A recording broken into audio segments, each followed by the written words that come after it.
there's less direction from your lecturers about what you have to do. At high school, your teacher's like, oh, don't forget to do this, don't forget to do that. Make sure you do this before you come to class. With lecturers, they leave it up to you, which is good because then you learn more about how you work as a person and it kind of prepares you for later on in life. Yeah, independence is a really big one from school to uni.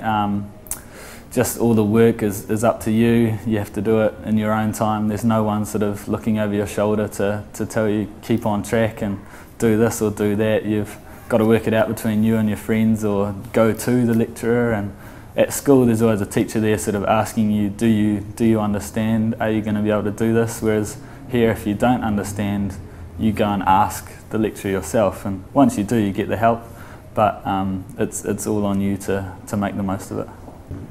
I guess you have to learn to be more individualistic. At school you kind of travel in groups, and like when you're in a group then you've got this group identity and that's kind of who you are, whereas once you get to uni you kind of have to learn to be more individualistic and put yourself out there as an individual rather than just as part of a group, and that can be scary but also really freeing. Mainly the classes I'm doing commerce degree and the classes are a lot bigger. So normally we have about maybe 35, 40 people in the class max. Over here it's about 700, 750 people in some classes. So it's a lot harder to sort of make friends at times, and you just sort of have to, you can't really ask as many questions as you'd ask in a normal class. So you'd have to sort of make your own little study groups and find your friends that can help you out where you need them. Actually, the biggest one I noticed was like you don't have a lunchtime. You don't like meet up with your friends after class at lunchtime because all your classes are different, and so you have to like figure out everyone's timetables, and yeah, and probably that like teachers don't like warn you when there's an essay due. You just have to keep on top of it. That's probably the biggest one. Yeah.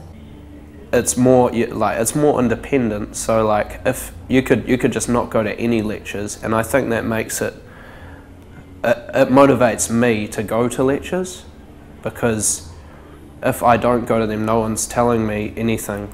Like I just have to motivate myself to go. So it makes you more of an independent person, and no one's kind of like pushing you to do the work. You got to like push yourself, and I like that.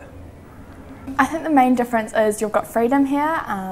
It's a whole lot more to do with yourself, and you grow a lot more. I mean, the education here, it isn't like spoon-fed to you like it is in school. Like it's kind of there for you to learn and grasp and take advantage of, so that's really cool.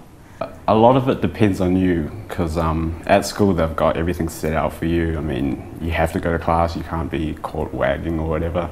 But here it's like you have to motivate yourself to go to classes, go to tutorials, pretty much teach yourself with the help of some lecturers, and it's up to you to go and ask for help if you need it. So it's not as, well, they don't force it on you as much here than at school.